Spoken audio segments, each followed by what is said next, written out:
سڵاوتان لەبێ ئەوم کاتتان باش من دانا کەمالم خۆشحاڵم لە یەکەم بەرنامەی دوانگە لەگەڵتانم. بەرنامەی دوانگە بەرنامێکی ئەدەبی و هونەری و فەرهەنگیە هەر هەفتە و دەبێتە میوانی نووسەرێک یاخود هونەرمەندێکی کوردستان.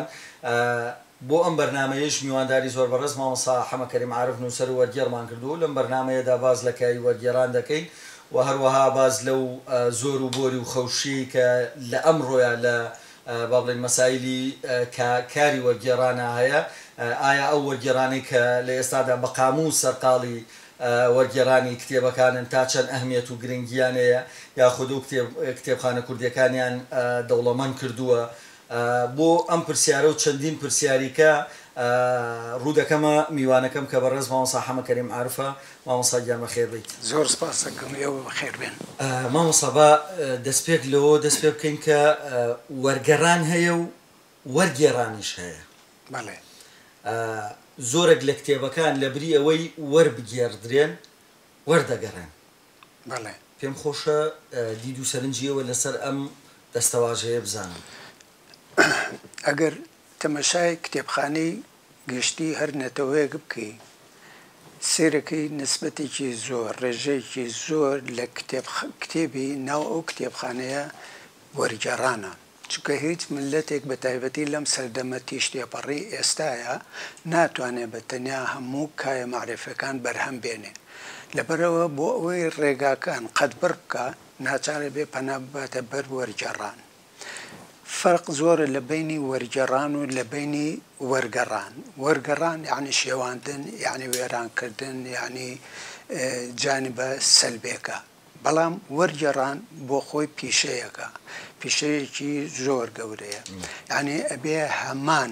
هەمان وەردی زانست، هەمان ناسکی هونەر، هەمان بارە و سەلیقەی ئەفراندنی تیابێ بە نەفەس و بە ناسنامەی وەرگێڕان. بەس مامۆستا ئەو نووسەرانی کە کتێبێک یان ئەفو ئەو وەرگێڕانی کە کتێبێک بە قەولی خۆیان وەریان گێڕاوە بەڵام لە بنەڕەدا وەریان گەڕانوە بەلای خۆیان و کتێبێکی باشە. لە کوردەوارەیە ئەوترێ کەس بە دۆی خۆی ناڵێترشە. بەڵام ئەو وەرگێڕانی تەنها بۆ ناو بۆ شۆرت بێ من پێم وانە ئەمانەتداری تیا بێ. چونکە وەرگێڕان بۆ خۆی ئەمانەتێکی یەکجار گەورەیە. ئەمانەت تۆ وەرگێر ئەبێ بە پەیفداری نووسەر. تۆ لە پرۆسەی وەرگێڕانە ئەبێ بیر لەوە بکەیتەوە لە زمانی دووەمی وەرگێڕانەکەیکە لە زمانی یەکەمەوە بۆی وەرگێڕی بتەوێ ئەبی بە پەیفداری نووسەرەکە، ئەبی بە شەریکی نووسەرەکە لە زمانی دووەمە. ئەمە مەسئولێتێکی زۆر گەورەیە. یعنی تۆ ئەگەر بە ئەمانەتێکی زۆرەوە بە مەسئولێتێکی زۆرەوە ئەم کارەنەکەی پێش ئەوەی خیانەت لە ئەسڵی نووسینەکە و نووسەرەکە بکەی خیانەت لە خودی خۆتەکەی. بەس تۆ هەستەکەی ئەمانی کە ئێستا مامۆستا لە چەند پێیەکی پێشتردا باسیەوەت کە هەندێک بۆ شۆرە دەیکەن، بۆ ناوەکەن، بۆ نازناوەکەن. ئایا بەڕاست ئەم جۆرە وەرگێڕشمان هەیە لە نێو وەسەتی ئەدەبیاتی کوردیە؟ بەڵێ هەیە، بە تایبەتی ئەوانەی کە بۆ شۆرت کارەکەن لە غیابی نەقدا کە نەقد لە مجتەمەعی کوردەواری ئێمەیە تا ئێستاش زۆر غایبە کە هەش بێ زۆر کزە ناقد ئەوەی تەعامل لەگەڵ وەرگێڕەکە یا لەگەڵ نووسەرەکەیەکە ئەوەنە تەعامل لەگەڵ دەقەکەیان ناکە. ئەمە یەکێکە لە خەلەلە گەورەکان و لە کەم و کورتێ زۆر گەورەکان. ئەو وەرگێڕانە یعنی ئەگەر بەو مەسئولێتە گەورەیەوە نەکرێ یعنی ئەمە قەباحەتێکی یەکجار خراپە. ئەو زۆری بۆری کە ئێستا لە کایی وەرگێڕانی کوردیە بەدی ئەکرێ هۆیە ئەساسەکەی ئەگەڕێتەوە بۆ ئەو شۆرەتە مزەیەفەی کە هەندێک کەس دڵی پێخۆشەکە یا خۆی پێ هەڵە خەڵەتێنێ. بەس هەز ناکەیەوە جوزەیەکی کاتیە و نامێنێت بە ئەکیدی. چونکە ڕۆژگار بێژنی ڕۆژگار چاک و خراپ لە جێژادا و ئەبێژێ و ئەوەی چاک بێ ئەمێنێتەوە ئەوەی خراپ بێ نامێنێتەوە. یعنی مێژوو لاپەڕەکانی خۆی بەشتی خراپ پڕ ناکاتەوە. زۆر بەش مامۆستا جیاوازی چییە لە نێوان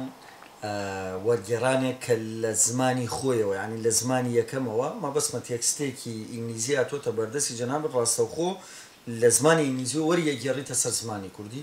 و جیاوازیشە لە نێوان وەرگێڕانێک کە لە زمانی یەکەم و بێیان لە چەند زمانێکی ترەوە بێ ئێمە بیرمان نەچێت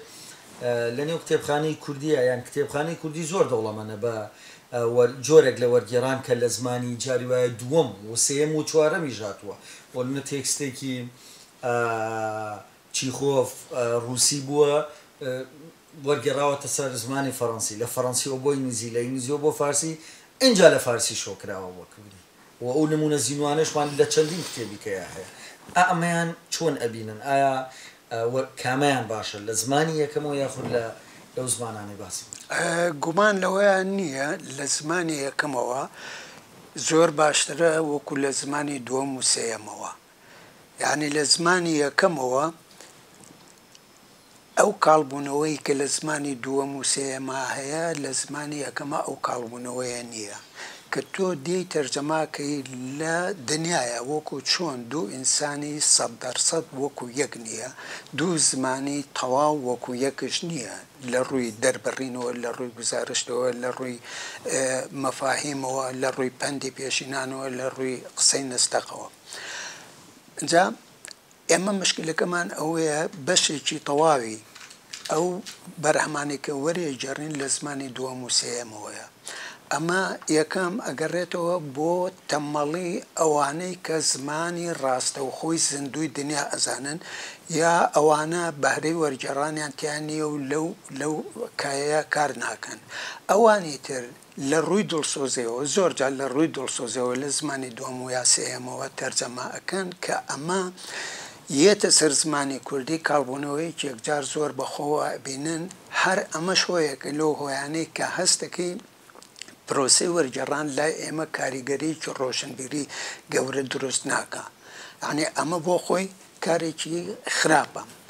لە زمانی یەکەمەوە وەکو ئەوەیە دوو کەس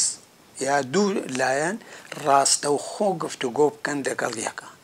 بەڵام لە زمانی دووەم و سێەمەوە کە تۆ وەرگێڕانەکەی وەکو مفاوەزاتێک وایە لە ڕێگای میانچیەکەوە یا لە ڕێگای وەسیتێکەوە ئەنجام بدرێ هەرگیز مفاوەزاتی مباشر هەمیشە مفاوەزاتی مباشر زۆر کاریگەرترە لە مفاوەزاتێک کە لە ڕێگای میانچی و وەسیتەوە بکرێت تۆ بۆ خودی خۆت وەکو وەرگێڕێکی زۆر دیاری نێو کوردستان عێراقیش بەر ئەو جۆرە وەرگێڕانە کەوتون کە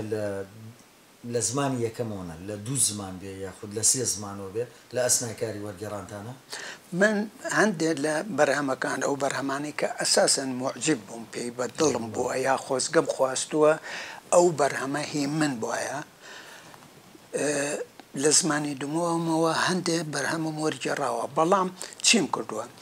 گەڕاوم هەرچی ئەو وتارانە یا ئەو ڕەخنانی دەربارەی ئەو دەقە نووسراوە خوێندومەتەوە بۆ ئەوەی بچمە یا نزیک بمەوە لە ناوەڕۆکی ئەو دەقیکە تەرجەمەی ئەەکەم ئەمجا زۆر جار لەگەڵ دەقی ترا بەراوردم کردووە مەسەلەن دەقێکی فارسیم وەرگرتووە گەڕاوم ئەگەر هەمان دەق بە عەرەبیشە بوو بێ بەراوردم کردووە بەشێکی تەواوی ئەو بەرهەمانەی کە لە زمانی دووەمەوە تەرجەمەم کردووە تەرجەمەیەکی بەراوردکاریە لە بینی دوو دەقا مەسەلەن عەرەبی بوو بێ لەگەڵ فارسیە بەراوردم کردووە فارسی بوو بێ لەگەڵ عەرەبیە بەراوردم کردووە ئەمەم لەبەر خاتری ئەمانەتداری دەقەکە و لەبەر ئاسوودەیی دڵی خۆم یعنی من ئەو دەقە بە ئەمانەتە زانم لە ئەستۆی خۆم ناوە وەرگێڕانێکی بەراوردکاری هەر لە پشتیشەوە لە پشتی کتێبەکانە نیمچەوتارێکم نووسیوە کە ئەم دەقا لەم دوو دەقەوە کراوە بە کوردی ئەگەر لەگەڵ دەقی یەکەما تەواو یەکان گیر نەبێ یا تێک نەکاتەوە ئەوە لەگەڵ دەقی دووەمە بە تەواوەتی تێکەکاتەوە یعنی ئەمەم کردووە یەکەم بۆ سیقەی خوێنەر چونکە من خوێنەرم بەلاوە گرنگە یعنی بە حەدێ ڕێزم بۆ خوێنەر هەیە جاری وایە لە بەدەم ئیشکردنەوە لێ ئەدرسم چونکە ئەو کتێبەکە لە من دەرەچێ ئەبێ بە مڵکی مباشری خوێنەر یعنی زندوێتی خوێنەر تەعامل لەگەڵ ئەو دەقەیە ئەکا پێمەڵێ دەستی خۆش بێ پێمەڵێ دەستی بشکێت یعنی من ئەمەم بەلاوە شتە عنی خوێنەرم بەلاوەشتە چونکە کتێب لە دوای من ئەبێ بەموچی خوێنەر و زەندێتی کتێب بە خوێنەرەوەیە. زۆر باشە. من مەبەستمە لێرەیە هەر مادەم لە وەرگێڕانی زمانی یەکەم و دووەمی مەبەست من پرسیارش بکەم مامۆسا بەرمەبنای قسەکانی پێشووی جەنابەت کە لەسەر زمانی یەکەم و دووەم باسی ئەوەمان کرد کە وەرگێڕان بۆچی لە زمانی یەکەم و دووەمە. ئایا بۆچی وەرگێڕان لە زمانی کوردی شیرینی خۆمانەوە بۆ زمانەکانی کە زۆر کەمە؟ یعنی ئەمەش یەکێکە لە با بڵێن خەلەلە گرنگەکان کە دروست بووە لە نێو کتێبخانەی وڵاتانی ترە. ینی بۆ نمونە من شیلی بایرۆن، ئۆسکار وایڵد، چیخۆف، دۆستۆڤسکی فلان فیسار بناسم، بۆ کەسێک بۆ نمونە بەختیار عەلی یان شێرکۆ بێکەس یان فلان فیسار نووسەریکە نەناسێ. ینی هەز ناکە ئەمەش جۆرێک لە کەلێنەوە دروست بووە. ینی ئێوە وەکو مەبەستمە پرسیارەکە لێرە بەڕوونی بیکەم، ئێوە وەکو وەرگێر مەبەسم خودی مامۆستا کەریم عارفەکانن پێکەوە نەتانتوانیوە تەوژمێک بن بە نووسینی کوردی شیرینی خۆمان مەبەسم ئەدەبیاتی تر چیرۆکە، ڕۆمانە، شعرە بیگێنن بە وڵاتانی دیکە؟ پرسیارێکی زۆر بەجێیە و حەقی خۆشیە. ئەمە ئەگەڕێتەوە بۆ کۆمەڵی حاڵەت. یەکەم بەشێکی تەواوی وەرگێڕەکانمان ئەو زمانەی کە جەنابە دەڵێ زمانە زیندوانەی دنیا وەکو فەرەنسی و ئینگلیزی و ڕووسی و غەیرێ ئەمانە نایزانن وەکو پێویست. زمان قورسە. زمان شتی زمان من زۆر تەشبیهێکم بە منجارێک ئەگەر زۆر بە وردیایی و زۆر بە شارەزایی پیاتیان نەپەڕی پێتەعاتەقێتەوە، یعنی وێرانە دەکە. بەشێکی تەواوی وەرگێڕەکانی ئێمە ئەو زمانانە بە تەواوەتی وەکو پێویست بەقەد ئەوەی کە بتوانن دەقێکی کوردی پێ تەرجەمە بکەن بە جوانی و سەرنجی خوێنەری بێگانە ڕابکێشێ دەرەقەتی ئەو زمانە نایەن و ئەو زمانە نازانن. دووەم تۆ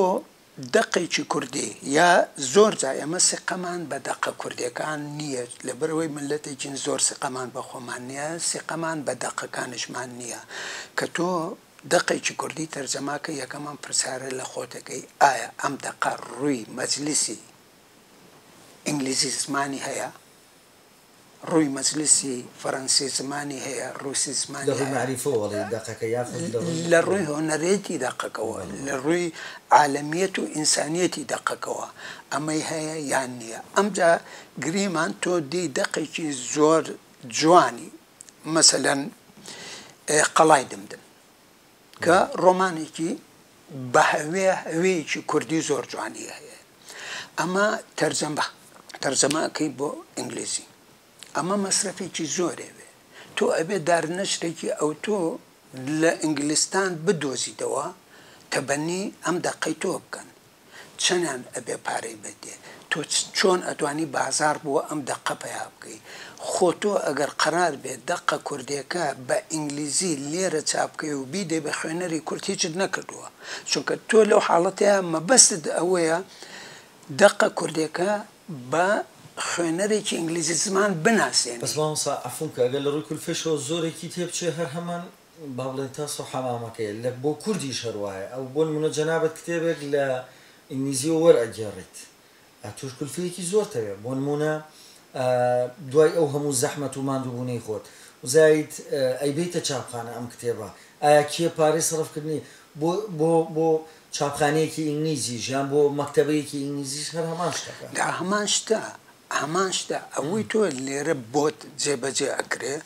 بە ئاسانی مەسەلەن لە بەریتانیا ئەمە بە تۆ ناکرێ، دارنەشرێک بەو ئاسانیە ئەو کتێبە لە تۆ وەرناگرێ. دارنەشرەکە بیر لە فەنیەتی ئەو دەقە ئەکات، بیر لە بازاڕی ئەو کتێبە ئەکا، ئەو کتێبە بۆ ئەو چەند بازاڕی ئەبێ چەند بازاڕی نابێ. بەڵام لای ئێمە ئەمە تا ئێستا نەبووە بە نەریت. ئەمجا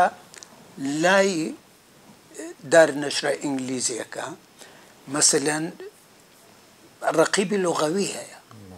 لای تۆ ڕقیبی لغەوی نییە یەکێک لە کەم و کوڕەکانی دارنەشرە کوردیەکان ئەوەیە ئەو هەموو پارەیە سەرفەکەن دڵیان نایە ڕقیبێکی لغەوی ڕابگرن پارەیەکی بدەنێ یا حەق زەحمەیەکی بدەنێ بەڵام ئەو هەموو پارێش خەرجەکان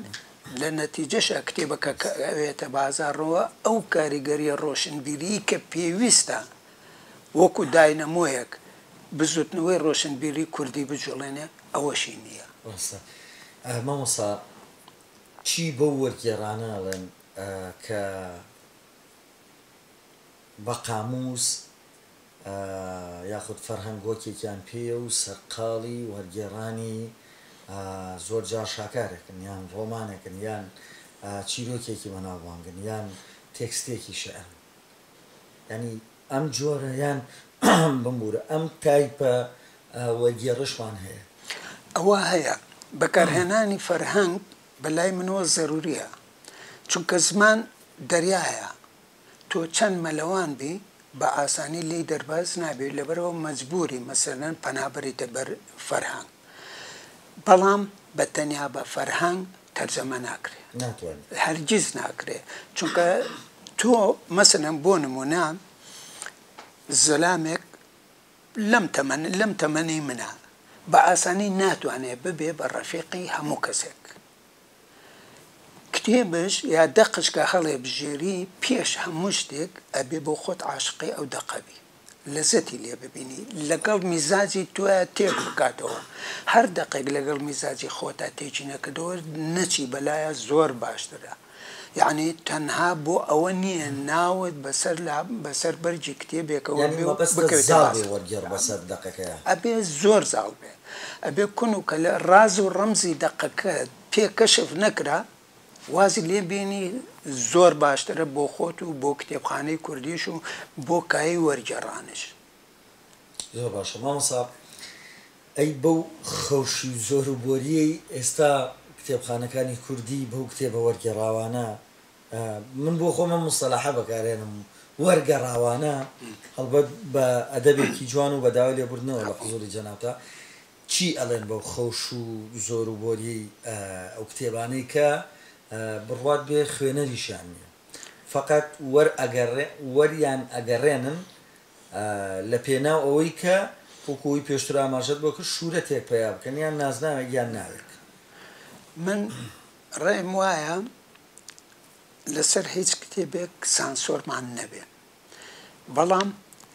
لەسەر وەرگێڕان هیچ وەرگێڕانێک هی باشترین وەرگێڕش بەبێ سانسۆری هونەریە بەبێ فیلتەری هونەری تێنەپەڕێ بەبێ فیلتەری زمانەوانی تێنەپەڕێ ئەنی هەر کتێبێکی تر بڵاوە کرێتەوە بە کوردی نووسراوە با بڵاو بکرێتەوە بە فیلتەریشە تێنەپەڕێ بەڵام هەر بەرهەمێکی وەرگێڕان خۆیان کرد باشترین وەرگێڕی کورد وەری ئەیگەڕا بەبێ فیلتەری هونەری بەبێ فیلتەری ئەدەبی یعنی نەکرێت زۆر باشترە ئەو پاشەگەردانەیە کە جەنابەت باسەکەی هی ئەو بێ فیلتەریە یعنی من پێم وایە وەزارەتی ڕۆشنبیری نابێ ئیجازەی هیچ کتێبێکی وەرگێڕاو ئەگەر لەلایەن باشترین وەرگێڕشەوە بێ بەبێ فیلتەری زمانەوانی ئەدەبی هونەری تێبپەڕ ڕست مامۆستا خۆتوانن ڕقابەیەکی بخەنە سەر بۆ نمونە نەهێڵن ئەوە بێت بۆ نمونە چوار وەرگێڕی وەکو جەنابەت دوان سیان بیهێنن بیکەن بە لیژنەیەک بۆ وەکو فلتەرێک بۆ ئەم کتێبەست ئایا چێتە نێو کتێبخانەی کوردی ئایا بە کەڵکی ئەوە دێت لە نێو کتێبخانەی کوردیاجی خۆی هەبێ ناتوانن شتێکی وا بکەن من پێم وایە ئێمە ئەبێ بەشێکمان لە وەزارەتی ڕۆشنبیری هەبێ بەشێکی زۆر ئەساسیش بێ بە ناوی داری تەرجەمەی قەومی بێن لە ئومەمی متحیدا ئەو توراسە فکریانەی کە بە توراسی عالەمی ئەژمێردرێن هەڵببژێردێن بە پێی مەرحەلەکە چەند خێرایی بە بزوتنەوەی ڕۆشنبیری ئێستامان ئەدەن بەشێکی وا دابمەزرێ لەو بەشەیە هەژنۆ وەرگێڕی باش زمانزانی چاک مەسەلەن پێنجی ئینگلیزی زان پێنجی رووسی زان پێنجی فەرەنسی زان پێنجی فارسی زان پێنجی عەرەبی زان ئەمانە تەفەڕوغی کامیلیان پێ بکەن خۆ ئەمانە هیچیان لە باشترین ئەندام پەرلەمان کەمتر نییە بەڵکو خراپەکەیان لە باشترین ئەندام پەرلەمان زەروریترە بۆ ئێمە چونکە نیشتیمانی ئێمە بریتە لە زمانەکە تەفەڕق بەمانە بکە کە مانگی 12 ملیۆن معاشی مەدەرە 3 ملیۆنی بەرێ بڵێ تۆ متەفەڕقی مانگانەکە 3 ملیۆنە ئەم کارمان بۆ ئەەکەی لەم مانگەیە ئەمجا هەرچی کاری وەرگێڕانشەیە لەو دەستگایە لەو دارن نەشرا قەومیە لە فیلتەر بدرێ ئەمجا چاپ و بڵاو بکرێتەوە لەو ئەم پاشاگەردانیش دروست نابێ لە خلالی فترەیەکی زەمەنی قیاسی 19 ساڵیە تۆ ئەبی بە خاوەنی کتێبخانەی گەورەی پڕ لە بەرهەمی فکری فەلسەفی هونەری ئەدەبی ئەپستمۆلۆجی ئەو کاتش خوێنەر ئەو کاتە خوێنەر خۆی دوای کتێبەکانەکەوێ چونکە ڕۆشنبیری ڕادەجێژێ هەر کاتێک بزوتنەوە ڕۆشنبیری ڕای نەکێشای معناوایە کەموکوڕیەک هەیە ئەبێ بگەڕی ئەو کەموکوڕیانە بدۆزیتەوە دروستە مامۆستا هەندێک وشە تۆ ناوی بنێ فرێز هەتا ڕستەش لە زمانێکی یەکەمەوە کە بۆ نونەکاری وەرگێڕانی بۆکرێ سیر ئەەکەی لە زمانە کوردیەکە ئەم وشەیە یاخود ئەم فرێزە ئەم ڕستەیە نییە یعنی وەرگێڕ چی بکا لەو کاتەیە باشە نییە ئەم وشەیە هاواتە ناکرێتەوە لە نێو زمانی کوردیا چی بکەین خۆ زمانێکی دەوڵەمەندیشمان هەیە بەڵام ئەو با بڵێن وشەیەی زمانی یەکەم کە تێکسەکەی بۆ وەرەگێڕێتە سەر زمانی دووەم وەها ئەخوازێ کە لەوێ شتێک هەبێ بەم بەناوی ئەم وشەوە بەڵام لە زمانی کوردی خۆمانە نەبێ ئێوە پەنابەنە بەرچی لەم حاڵەتەیە ئەوانەی تووشی ئەو حاڵەتانە بن لە زمانی دووەمە بە کوردی بیر ناکەنەوە بەڵکو بە زمانی یەکەمەکە بیرەکەنەوە کە بە زمانی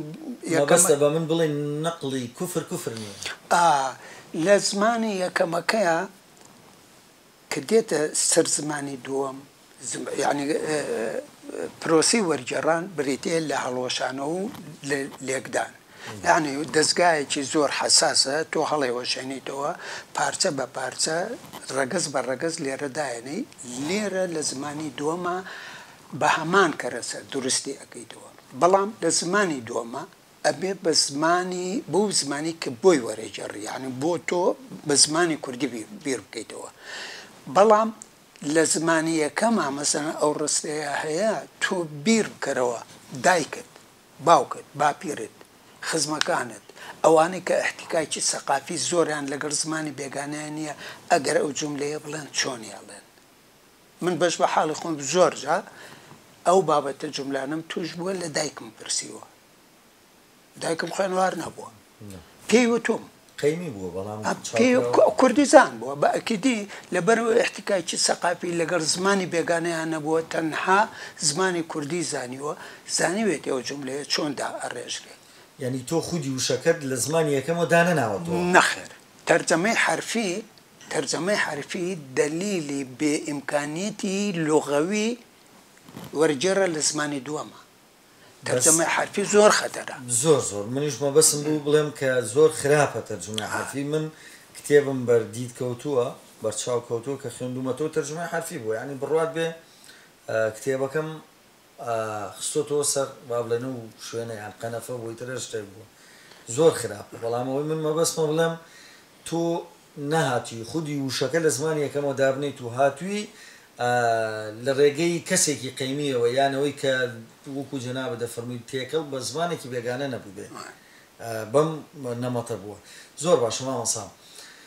ئەو ئاستەنگانە ئەمەکەم بە دوایین پرسیار چکەم مودەی بەرنامەکە یاخود ماوەی بەرنامەکەم بەرەتەواو بوو نەچێت ئەو ئاستەنگانەی کە دێنە بەردەم کایی وەرگێڕانیان کاری وەرگێڕانی مامۆستا حەمە کەریم عارف لە وەرگێڕانی کتێبێکە پێم خۆشە بزانم چین وەڵا کاری وەرگێڕان یعنی جۆرە دۆنایدۆنێکە دۆنایدۆن لە لای کاکەیەکان ئینسان کە ئەمرێ ڕوحی نامرێ ئەم ڕۆحە نەقڵە بێ ئەچێتە کائینێکی ترەوە وەرگێڕان دەقاوداق جۆرە دوێنای دۆنێکی هوەریە لە نێوان دوو زمانە. ئەجا ئەمە نەشتەرگەریەکی ناچاریە ئەبێ بیکەی چۆن دکتۆرێک زۆر بە حەزەرەوە نەشتەرگەری بۆ ئینسانێکە کات و بیر لەوە کاتەوە ڕۆحی ئەم ئینسانی لەبەردەستە. من ئاوا سەیری دەقی یەکەمەکەم خاوەنەکەی بە دیار سەرمەوەیە، با خاوەنەکەی 100 ساڵ لەم پێشش مردبێ، بەڵام خاوەنەکەی بە خاڵ بە دیار سەرمەوەیە، پێمەڵێ وا بکە وامەکە ئەوە ئەو کاراناکە. ئەوە یەکێکە لەو حاڵەتانەی کە زۆر جار ئازارم ئەدا، یعنی پێوەی ماندووە بم، ینی کاری وەرگێڕان بە تەجروبەی من لە کاری نووسین زۆر قورسترە. کاری نووسین ئازادی، بەڵام کاری وەرگێڕان ئازاد نی. تۆ کار لەسەر بەرهەمێکەکەی کە لەلایەن کەسێکی ترەوە بەرهەم هاتووە، ئەمجا وەرە ڕاز و ڕەمزی ئەو بەرهەمە ئەبێ بدۆزیتەوە، چونکە بەرهەمەکە بۆ خۆی شت نییە، ماناکەی شتە. ئەمجا وەرگێڕان خوێندنەوەیکی زۆر جددیە، یعنی خوێندنەوەی خوێنەرێکی ئاسایی نییە، خوێندنەوەی خوێنەرێکی تەئویلکارە. ینی تۆ دەقێک تەئویلەکەیتەوە بە نەفەسێکی زۆر نزیک لە دەقە ئەسڵەکە، چونکە ممکن نییە وەرگێڕاوەکە لەگەڵ دەقە ئەسڵەکەیە دەقە و دەق وەکو یەک دەرچن. تۆ ئەبێ مەمنونی خوابی کە دەقە وەرگێڕاوەکەی تۆ نزیکترین هاوتای دەقە ئەسڵەکە بێ.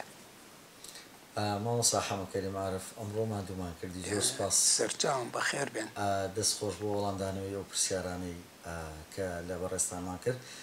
بەڵێ بینەرانی بەڕێز، بەم شێوەیە هاتینە کۆتایی ئەم بەرنامەیە و تا بەرنامەیەکتر بەخواتان ئەسپێرم، خواتان